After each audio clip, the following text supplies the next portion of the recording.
વિદેશમાં રાહુલ ગાંધીના નિવેદનને મુખ્યમંત્રી ભૂપેન્દ્ર પટેલે વખોડી કાઢ્યું છે. અનામત નીતિની વિરુદ્ધ વિદેશમાં નિવેદન યોગ્ય ન હોવાનું સીએમ ભૂપેન્દ્ર પટેલે ટ્વીટ કરીને લખ્યું છે. રાહુલ ગાંધીનું વિદેશમાં નિવેદન તે નથી શોભા આપતું તેવું પણ સીએમએ ટ્વીટમાં જણાવ્યું છે. રાહુલ અને કોંગ્રેસ પાર્ટીની માનસિકતા જાહેર થઈ હોવાનો સીએમએ ટ્વીટમાં ઉલ્લેખ કર્યો છે. અનામતને લઈ અને રાહુલે દેશને ભ્રમિત કર્યા છે. રાહુલે એસસી એસટી ઓબીસી વર્ગોનું અપમાન કર્યાનું સીએમએ ટ્વીટ કર્યું છે.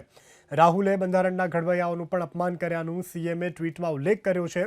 અનામત ખતમ કરવાની કોંગ્રેસની ચાલ સફળ નહીં થવાનું પણ સીએમએ ટ્વીટ કરીને જણાવ્યું છે. કોંગ્રેસની ચાલને ભાજપ સફળ નહીં થવા દે, સીએમનું ટ્વીટ.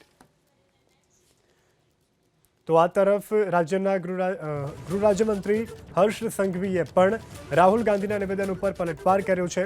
કોંગ્રેસના યુવરાજ રાહુલ ગાંધીએ અમેરિકામાં આરક્ષણ વિરોધી નિવેદન આપી કોંગ્રેસની માનસિકતા છતી કરી છે. આરક્ષણનો વિરોધ કરવો એ કોંગ્રેસનો ઇતિહાસ રહ્યો હોવાનું હર્ષ સંઘવીએ રાહુલ ગાંધી ઉપર ટ્વીટ કરી અને પલટવાર કર્યો છે. તો રાહુલ ગાંધીએ વિદેશમાં જે નિવેદન આપ્યું છે તેને લઈ અને અત્યારે દેશની રાજનીતિ ગરમાય છે. તમામ નેતાઓ કે જે અત્યારે ટ્વીટ કરી અને પોતાનો બળાપો ઠાલવી રહ્યા છે.